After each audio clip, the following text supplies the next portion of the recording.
आप विश्वास नहीं करेंगे कि चिकन का ये पीस खाने के बाद इस लड़की के साथ क्या हुआ। तो मूवी की शुरुआत में मुर्गी पालने वाले फार्म को दिखाया जाता है और सारी कहानी की शुरुआत यहीं से होती है। फार्म में मुर्गियां इधर उधर भाग रही होती हैं। इसके बाद हमें एक फैक्ट्री दिखाई जाती है जहां मुर्गियों से चिकन नगेट्स बनाए जाते हैं। देखने में कितना गंदा लग रहा है यार, ये वाला पीस तो कुछ ठीक नहीं दिख रहा है। लगता है हमें इस पीस को खोल के जांच करनी चाहिए। अब आप नहीं देखना चाहते हो तो चलिए छोड़िए। लेकिन बदकिस्मती से चिकन नगेट का ये गंदा सा पीस सभी जांच को पार कर लेता है और फिर बाकी नगेट्स के साथ इस गंदे पीस को भी दुकानों में भेज दिया जाता है। आखिर में ये पीस फोर्ट चिकन नाम के एक शहर के स्कूल में पहुंच जाता है और स्कूल की कैंटीन में शैली नाम की लड़की उस चिकन नगेट के खराब पीस को खा लेती है। अगले सीन में हमें क्लिंट नाम का लड़का दिखाया जाता है। वैसे तो क्लिंट एक लेखक है लेकिन कुछ खास नहीं, इसीलिए अब वो एक टीचर का काम करता है और अपनी माँ के साथ रहता है। वो अपनी माँ से पूछता है, मम्मी जो मैं किताब लिख रहा हूँ वो आपको कैसी लगी? जिसके जवाब में उसकी माँ बोलती है, बेटा तुम्हारी किताब तो बहुत अच्छी है। लेकिन क्लिंट बोलता है, मम्मी वो तो ठीक है लेकिन आप मेरी किताब के बारे में क्या बोलना चाहती हो ये बताओ। क्लिंट की माँ किताब के बारे में सोचते हुए बताती है कि बेटा किताब पढ़ते मुझे कुछ चीजें समझ में नहीं आई और साथ ही मैं थोड़ा बोर भी हो गई थी। बेचारा क्लिंट। और क्लिंट स्कूल जा रहा है और इसके दौरान वो कुछ चैप्टर्स के बारे में समझ रहा होता है। अब स्कूल पहुंचने से पहले ही उसको रिक नाम का आदमी रोक लेता है जो कि वहाँ चौकीदार है।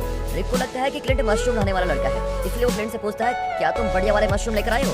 क्लिंट बोलता है कि भाई क्या बात कर रहे हो, मुझे यहाँ पर एक टीचर की जगह बुलाया हुआ है। आखिरकार अब क्लिंट स्कूल में पहुंचता है लेकिन एक बड़ी ट्रक के बीच में उसका सैंडविच बन जाता है। उस बड़ी कार का मालिक है वेड जो कि स्कूल का जिम टीचर भी है। अब क्लिंट स्कूल के वाइस प्रिंसिपल से मिलता है। वहाँ उसको बताया जाता है कि तुम्हें स्कूल के समय अपना फोन मुझको जमा करना पड़ेगा क्योंकि स्कूल में किसी का भी फोन इस्तेमाल करना मना है। अगर हम स्कूल में फोन इस्तेमाल करेंगे तो हम बच्चों को कैसे मना कर सकते हैं? उसके बाद क्लिंट सभी टीचर्स वाले कमरे में पहुंचता है जहां उसको रेबेका मिलती है। रेबेका सख्ती से क्लिंट को समझाती है, तुम कभी मेरे चेहरे का मजाक मत बनाना क्योंकि मेरे पास हमेशा एक अलार्म बटन है और बटन को एक बार दबाया तो मेरी रखवाली करने वाला आ जाएगा। इसके बाद कॉफी लेने के लिए वहाँ वेड आता है। क्लिंट वेड से बातचीत शुरू करने की कोशिश करता है लेकिन वेड आता है और उसको ऊपर से नीचे देखता है। अब क्लिंट सोचता है कि हे भगवान मेरा दिन कितना बुरा जा रहा है। अब इसके बाद ही आखिरकार क्लिंट को अपने आज के दिन की पहली अच्छी चीज दिख जाती है। वो एक लड़की को देखकर बोलता है, लूसी क्या ये तुम हो?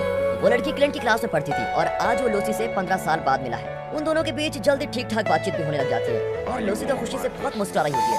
लूसी बोलती है, मैंने सुना था कि तुम अपने सपनों को पूरा करने के लिए न्यूयॉर्क गए थे। इसके जवाब में क्लिंट बोलता है, हाँ मैं गया तो था लेकिन अभी के लिए मैं थोड़ा आराम करना चाहता हूँ। इस सब के दौरान डो नाम का एक टीचर किताब पढ़ रहा होता है और किताब का नाम है कैसे लोगों से सामान्य बातचीत करें। वो बड़ी अजीब तरीके से आता है और बोलता है, बाप रे बाहर तो बहुत बुरे हाल है गर्मी से। बेचारा शरीफ क्लिंट बोलता है, हाँ वो तो बिल्कुल सही बोल रहे हो तुम। तभी वहाँ पर वेड आता है और डो चुपचाप वहाँ से खिसक लेता है। दोनों एक दूसरे से हाथ मिलाकर बोलते हैं, तुमसे मिलकर अच्छा लगा। लेकिन इसके बाद पार्किंग में जो कुछ आज हुआ था क्लिंट उस बारे में वेड से बात करता है। अब वेड को पता लगता है कि क्लिंट एक लेखक है, इसलिए वो क्लिंट से पूछता है, दोस्त तुम्हारी अगली बुक किस बारे में होने वाली है? क्लिंट जवाब देता है, किताब एक आदमी के बारे में है जिसके पास एक बढ़िया सा धनुष है। अब वेड मजाक बनाने के लिए कहता है कि ऐसी किताबें तो बहुत है मार्केट में, तुम कुछ नया क्यों नहीं बनाते? अब अगला सीन एक क्लास का दिखाया जाता है। दो लड़के शैली को चिढ़ा रहे होते हैं। वो दोनों छोटे से लड़के शैली को गाली दे रहे होते हैं। अब क्लास के बाहर ही लूसी क्लिंट को उसकी क्लास तक लेकर आती है। तभी क्लिंट बोलता है, ये वेड बहुत ही बेकार आदमी है। लूसी हंसते हुए बोलती है, अरे वो तो मेरा बॉयफ्रेंड है।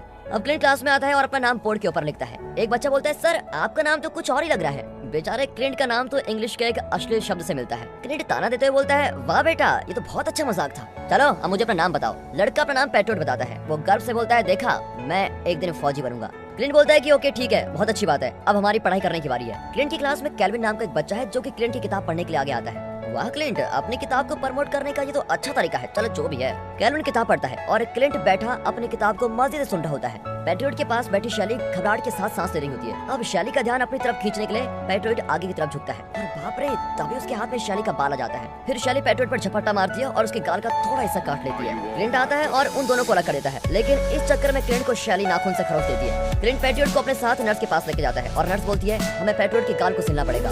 अब क्लिंट उसको चिढ़ाते हुए बोलता है, हमारे फौजी पेट्रोट तुमको ये दर्द तो बर्दाश्त करना ही पड़ेगा। क्लास खत्म करने के बाद क्लिंट टीचर्स के कमरे में जाता है और लोग से बातचीत करता है। इस सब के दौरान बाहर डिक नाम का लड़का शैली का सामना करने के लिए होता है और बोलता है, ए लड़की तुमने मेरे दोस्त को काटने की हिम्मत कैसे की? और हम देखते हैं कि शैली तो वहाँ बैठी गड्ढा खोदने की कोशिश कर रही है और अचानक डिक पर भी शैली हमला कर देती है और ऐसा होते ही एक कत्लेआम की शुरुआत हो जाती है। जहाँ जहाँ डिक भागता हुआ जा रहा है वो सभी लोगों को नाखून मारते हुए इन्फेक्शन को फैला रहा है। वहाँ बैठा चौकीदार रिक ये सब कुछ होता हुआ देख लेता है लेकिन दवाइयों के नशे में होने की वजह से वो कुछ कर भी नहीं पाता। फिर भी वो इस सब के बारे में स्कूल के प्रिंसिपल को बताता है, ये देखो इसको, ये तो बैठा सभी के फोन में ताका झाकी कर रहा है, बड़ा ही नोटी बनता है। वेड भी वही बाहर है और अकेला ही बास्केटबॉल खेल रहा है। उसको स्कूल में चल रहे इन्फेक्शन के बारे में कुछ भी पता नहीं है। तभी उसका ध्यान क्लिंट और लूसी पर जाता है जो कि उसको खिड़की से दिखाई दे रहे हैं। वो दोनों एक दूसरे से बातें करते हुए हंस रहे हैं। ओह आखिरकार वाइस प्रिंसिपल बाहर आ ही जाता है और वहाँ चल रही गड़बड़ी को संभालने की कोशिश करता है लेकिन उसको जल्दी बीमार हो चुके बच्चे पकड़ लेते हैं और बेचारे का चीर फाड़ कर देते हैं। इस सब के दौरान टीचर्स वाले कमरे में दिखाते हैं। डॉ बोलता है, बाहर तबाही चल रही है। सभी टीचर्स खिड़की पर इकट्ठा हो जाते हैं और वेड को देखते हैं।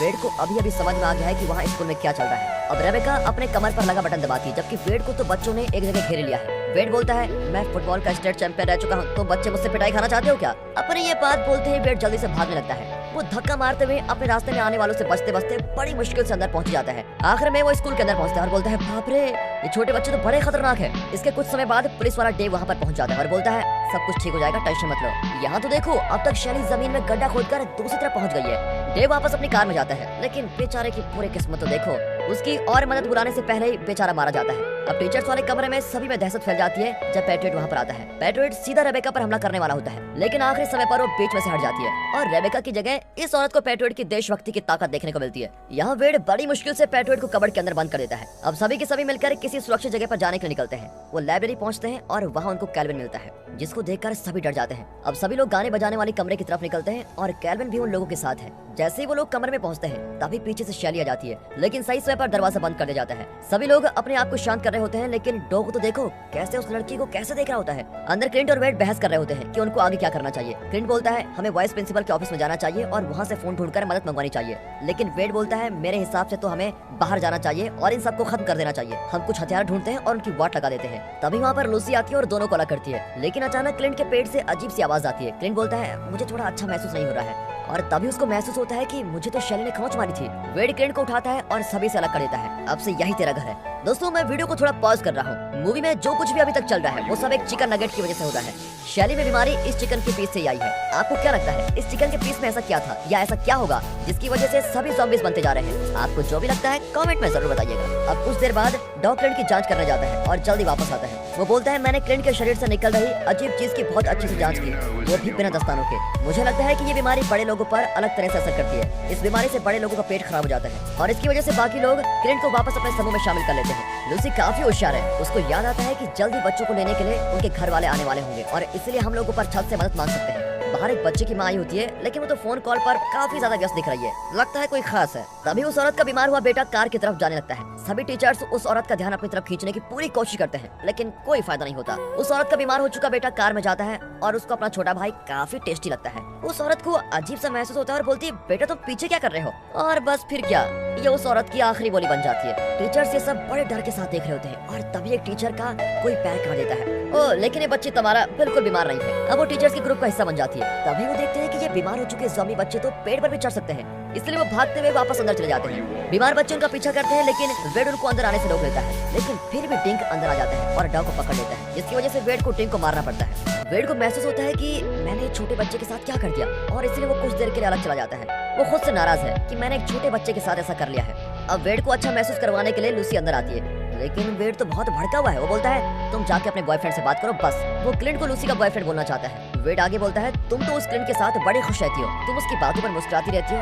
काश मैं भी तुमको हंसा पाता। और इसके बाद वेड छोटे बच्चों की तरह रोने वाली हालत में हो जाता है। अगले सीन में लाइट चली जाती है। सभी लोग चौकन्ने हो जाते हैं कि कहीं कोई आना जाए, लेकिन छोटू कैल्विन मस्त सोया हुआ है। कैल्विन डायबिटिक है और उसको जल्दी चीनी की जरूरत है। तभी आसपास से चाबी बजने की आवाज आती है, लेकिन ये तो बिल्डिंग का ध्यान रखने वाला हिताची है। हिताची सभी को अपने साथ छुपने के लिए एक खुफिया जगह पे लेके जाता है। रेबेका पूछती है क्या तुम इस जगह रहते हो, जिसके जवाब में हिताची हाँ बोलता है। अडा बताता है हर गुजरते पल के साथ कैल्विन के लिए खतरा बढ़ता जा रहा है, हम लोगों को जल्दी कुछ प्लान बनाना होगा।